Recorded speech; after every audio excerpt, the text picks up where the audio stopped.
ಜಾನಕಿ ಅಮ್ಮ ಹಾಗೂ ರಾಜ್ಕುಮಾರ್ ಸರ್ ಅವರ ಕಾಂಬೋ ಅಂತ ಅಂದ್ರೆ ಕನ್ನಡಿಗರ ಮನಸ್ಸಲ್ಲಿ ಇವತ್ತಿಗೂ ಉಳಿದಿರುವಂತಹ ಒಂದು ಅಜರಾಮರ ಧ್ವನಿ ಅಂತ ಹೇಳಿದ್ರೆ ತಪ್ಪಾಗಲ್ಲ. ಈ ಹಾಡುಗಾರಿಕೆ ನಮ್ಮ ಜಡ್ಜಸ್ಗೆ ಹೇಗನ್ಸ್ತು ಅಂತ ಕೇಳೋಣ. ವಿಪಿ ಸರ್, ಅವರೆಲ್ಲ ಇದ್ದಂಥ ಕಾಲ ಎಲ್ಲವೂ ಎಷ್ಟು ಸುಂದರವಾಗಿತ್ತು ಅಂತ ಒಂದೊಂದ್ಸತಿ ಅನ್ಸುತ್ತೆ ಮೇಡಮ್. ಈ ರೀತಿ ಹಾಡುಗಳನ್ನ ಕೇಳಬೇಕಾದ್ರೆ ಎಂಥ ಒಂದು ಸುಂದರವಾದಂತಹ ಸಮಯ ಅದು. It was A golden era. That's why we had legends.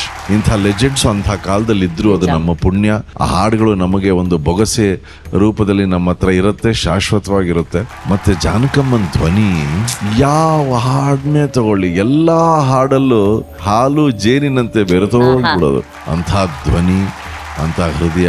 Diya Hegde, ನನ್ಗೆ ಎಷ್ಟು ದಿನ ಆದ್ಮೇಲೆ ನಾನು ನೋಡ್ತಾ ಇದ್ದೀನಿ. ದಿಯಾ, ಥ್ಯಾಂಕ್ ಯು ದಿಯಾ, ನೀನ್ ಬಂದಿದ್ದು ಬಹಳ ಚೆನ್ನಾಗಿ ಹಾಡ್ದೆ. ತನ್ಮಯನಾಗಿ ಹಾಡ್ದೆ ಕಣ ನೀನು, ಬಹಳ ಚೆನ್ನಾಗಿತ್ತು. Thank you so much. Thank you VP sir. ಇವತ್ತಿನ ನಮ್ಮ ಕಾರ್ಯಕ್ರಮಕ್ಕೆ ನಮ್ಮ ಕನ್ನಡದ ಹೆಸರಾಂತ ಹಿನ್ನೆಲೆಯ ಗಾಯಕಿ ಆದಂಥ ಸುಮಿತ್ರಮ್ಮ ಅವರು ಬಂದಿದ್ದಾರೆ. ಅವರಿಗೆ ಆತ್ಮೀಯವಾದ ಸ್ವಾಗತ, ಸುಸ್ವಾಗತ. ಥ್ಯಾಂಕ್ ಯು ಅಮ್ಮ, ಥ್ಯಾಂಕ್ ಯು ಸೋ ಮಚ್ ಬಂದಿದ್ದಕ್ಕೆ. ಗುರುಗಳೇ, ನಂಗೆ ತಕ್ಷಣ ಅನಿಸಿದ್ದು, ಜಾನಕಿ ಅಮ್ಮ ಇದೇ ಹಾಡನ್ನು ಒಂದು ಮಗು ವಯಸ್ಸಲ್ಲಿ ಹಾಡಿದ್ರೆ ಹೇಗಿರ್ತಿತ್ತು, ಆ ಥರ ಇಬ್ಬರದು ಸೌಂಡ್ ಆಯಿತು. Very cute. ಜಾನಕಿ ಅಮ್ಮ ಬಗ್ಗೆ ಮಾತಾಡಿದ್ರೆ ಅದು ಹೋಗ್ತಾನೆ ಇರುತ್ತೆ.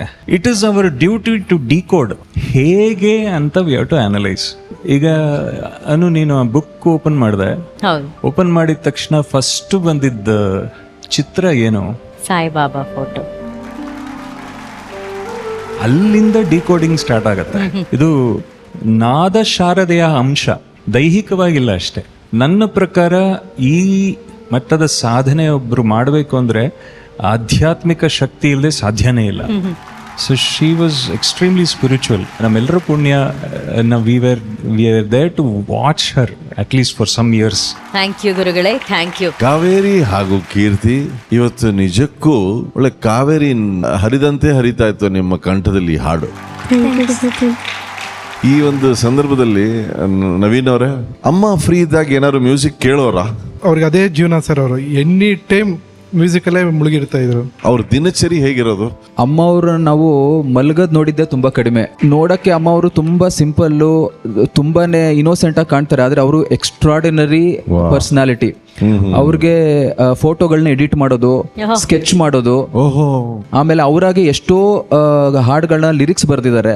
ಸುಮ್ನೆ ಕೂತಿರುವಾಗ ಅವ್ರಿಗೆ ಮೊಹಮ್ಮದ್ ರಫಿ ಸರ್ದು, ಮುಖೇಶ್ ಅವ್ರದ್ದು ಹಾಡುಗಳು ಅಂದ್ರೆ ತುಂಬಾ ಇಷ್ಟ. ಅದೆಲ್ಲ ಎಂಜಾಯ್ ಮಾಡ್ತಿದ್ರು, ನಮಗೂ ಕೇಳಿಸ್ತಾ ಇದ್ರು ಕೂತ್ಕೊಂಡು ಕೇಳಿ.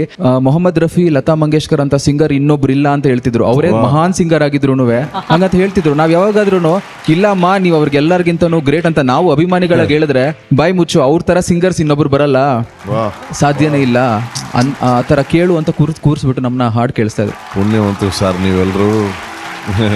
ಥ್ಯಾಂಕ್ ಯು ಮಕ್ಕಳ, ಇಬ್ರು ಬಹಳ ಅದ್ಭುತವಾಗಿ ಹಾಡಿದ್ರಿ.